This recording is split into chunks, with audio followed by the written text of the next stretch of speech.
जय हिंद दोस्तों। आज हम लोग गवर्नमेंट ऑफ इंडिया एक्ट 1935 को पढ़ने वाले हैं। तो दोस्तों आइए स्टार्ट करते हैं और जानते हैं गवर्नमेंट ऑफ इंडिया एक्ट 1935 क्या कहता है।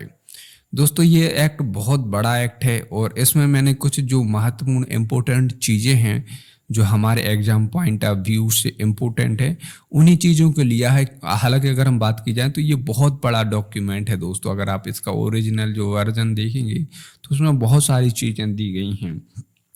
इस एक्ट को अगर हम पढ़ेंगे दोस्तों तो वो हमारे जो संविधान के विकास में क्या चीज़ें हम लोगों ने ली हैं उनका जो है पॉइंट है इसमें हम लोग इंक्लूड करेंगे। तो आइए जानते हैं दोस्तों गवर्नमेंट ऑफ इंडिया एक्ट 1935 क्या कहता है। पहला क्वेश्चन दोस्तों आपको देखने को मिल जाएगा कि इस तरीके से बन के आएगा कि किस एक्ट ने एक अखिल भारतीय संघ की स्थापना की बात कही थी। एक अखिल भारतीय संघ की यानी ऑल इंडिया फेडरेशन की बात किस एक्ट के द्वारा की गई थी। ऑप्शन रहेगी 1919, ऑप्शन 1935, इस तरीके से रहेंगे। तो ये जो हाईलाइटेड वर्ड है इन पर आप ध्यान दीजिएगा। तो अखिल भारतीय संघ की स्थापना का प्रावधान किया गया था गवर्नमेंट ऑफ इंडिया एक्ट 1935 के द्वारा। और साथ ही आपको जो 3 लिस्ट अभी वर्तमान में आपको देखने को मिलती हैं इसका जन्म दोस्तों आपको यहाँ से देखने को मिल जाएगा। इस एक्ट में देखने को मिलेगा संघ सूची, प्रांतीय सूची, समवर्ती सूची। ये सूचियाँ क्या होती हैं दोस्तों? बेसिकली अगर हम देखें तो इसमें कुछ विषय होते हैं। जैसे संघ की सूची का विषय हम लोग ले लें तो जैसे मिलिट्री हो गया, तो ये और साथ ये हो गया, स्पेस हो गया। तो ये सारे पावर्स अगर हम देखें जो इम्पोर्टेंट पावर्स हो गए जैसे बजट वगैरह हो गया या फिर जो सेंट्रल टैक्स वगैरह हो गए, तो ये सब किसके विषय में आते हैं? ये संघ के हो गए। प्रांतीय सूची हो गया दोस्तों, जैसे एजुकेशन वगैरह हो गया या फिर जो जितने भी स्टेट में काम होते हैं, पुलिस हो गया, तो ये सब किसके अंडर आते हैं? प्रांतीय सूची। समवर्ती सूची में वो मुद्दे आते हैं दोस्तों जिन पर दोनों ही नियम कानून बना सकते हैं, केंद्र भी और राज्य भी। तो ये समवर्ती सूची इंट्रोड्यूस की गई इस एक्ट के द्वारा। और जो बची हुई शक्तियां रहती थी ये वायसराय के पास देखने को मिल जाती थी, अवशिष्ट शक्तियां। यानी जो कुछ अगर सब्जेक्ट बच गए तो वो किसके अंडर चले जाएंगे? वो वायसराय के अंडर चले जाते थे। साथ ही क्या किया गया, ये जो संघ बनाने की बात की गई, संघ में अगर हम देखें तो क्या किया गया था?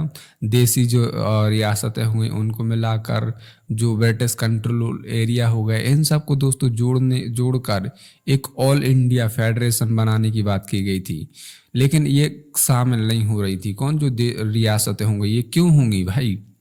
बेसिकली अगर आप इसके पीछे का रीजन देखेंगे, मान के चलो आप राजा हैं तो आप अपनी जो रियासत है ये थोड़ी दे देंगे ऐसे ही। तो इसलिए दोस्तों जो राजा रजवाड़े थे ये कभी शामिल ही नहीं हुए इस ऑल इंडिया फेडरेशन में। तो ये कभी आया ही नहीं दोस्तों, ये हो नहीं पाया।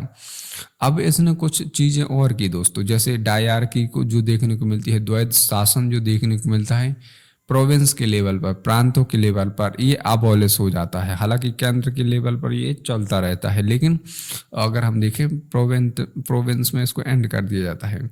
और प्रांतीय स्वायत्तता यानी प्रोविंशियल ऑटोनॉमी लागू कर दी जाती है। और क्या किया जाता है दोस्तों इसमें अगर हम देखें, जो प्रांतों में जो जिम्मेदार सरकार की शुरुआत होती है कम क्योंकि प्रांत क्या हो गए दोस्तों?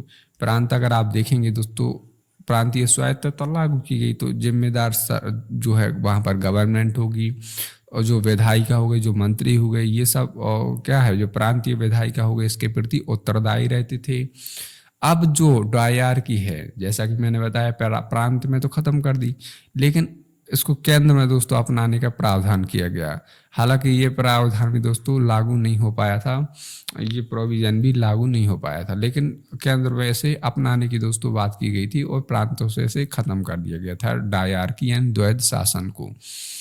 अब जो द्विज सदन देखने को मिलता है जिसे वाई कैम्ब्रन कहती हैं दोस्तों, इसमें अगर हम देखें इंट्रोड्यूस किया गया कहाँ कहाँ पर? बंगाल में, बॉम्बे में, मद्रास में, बिहार, असम, यूनाइटेड प्रोविंस, संयुक्त जो आपको देखने को मिलता है प्रांत। तो इन सभी पर क्या किया गया? द्वि सदन बनाए गए दोस्तों, 2 सदन आपको देखने को मिलते हैं। और क्या किया गया? जो सेपरेट जो इलेक्ट्रोड है ये और ज़्यादा एक्सटेंड किया गया। अभी आपको पता था क्या कहाँ कहाँ तक था? मुस्लिम्स को था, क्रिश्चियन को था, एंग्लो इंडियंस को था, अब इसे और सेपरेट कर दिया और हमारी जो सोसाइटी है उसे बड़ा क्या किया गया, डिवाइड किया गया। अब अलग से दलितों के लिए दोस्तों निर्वाचन अलग से जो है निर्वाचन क्षेत्रों को आगे चलकर एक्सटेंड किया गया, महिलाओं को, श्रमिकों को। तो ये विस्तार जो है डिवाइडेशन का जो फंडा है ये और ज़्यादा कर एक्सटेंड होता गया। और जो आपको देखने को मिलती है, मैंने आपको एक बीच में एक अगले लेक्चर में बताया था इंडियन काउंसिल के बारे में, भारतीय परिषद के बारे में बताया था। इसे कब दोस्तों बनाया गया था? 1858 में इसे बनाया गया था। इसमें बेसिकली कितने 8 मेंबर्स रहते थे, जिसमें से 3 भारतीय और 5 अंग्रेज रहते थे दोस्तों इस पूरी जो काउंसिल में। तो अब इस काउंसिल का काम ख़त्म कर दिया गया। जो भारत परिषद थी, जो इसको 1858 के अधिनियम के अनुसार इसको बनाया गया था, इसको अबॉलिश कर दिया जाता है। अब जो अगर हम देखें, जो राज्य सचिव हो गए, इनके लिए एक सलाहकार की टीम दोस्तों बनाई जाती है, टीम दे दी जाती है।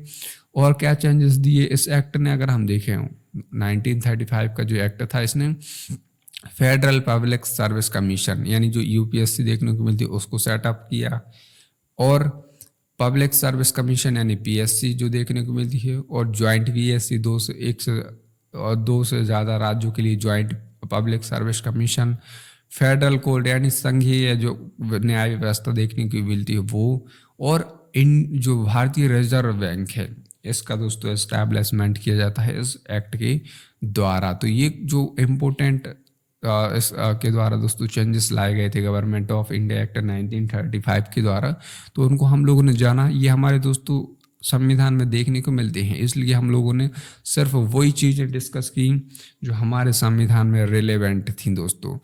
अब जो हमारा अगला अधिनियम आएगा दोस्तों, वो मैं लेकर आऊँगा 1947 का। इसके बाद अगर हम देखें तो फिर हमारा जो संविधान है उसमें हम लोग एंटर करेंगे इंडियन कॉन्स्टिट्यूशन को, बिल्कुल डिटेल से बिल्कुल समझेंगे हम लोग, इसकी एक एक बारीकियाँ को समझेंगे।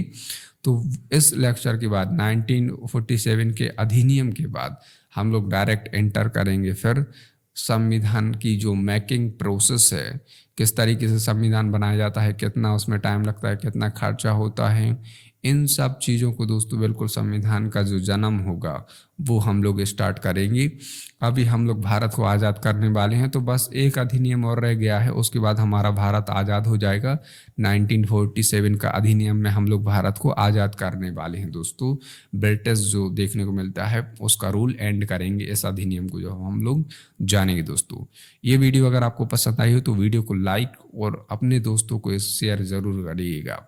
इसकी अगर पीडीएफ चाहिए तो आप लिंक मिल जाएगी डिस्क्रिप्शन में, तो वहाँ से आप ज्वाइन करिए टेलीग्राम ग्रुप, और उस टेलीग्राम ग्रुप में आपको पीडीएफ मिल जाएगी।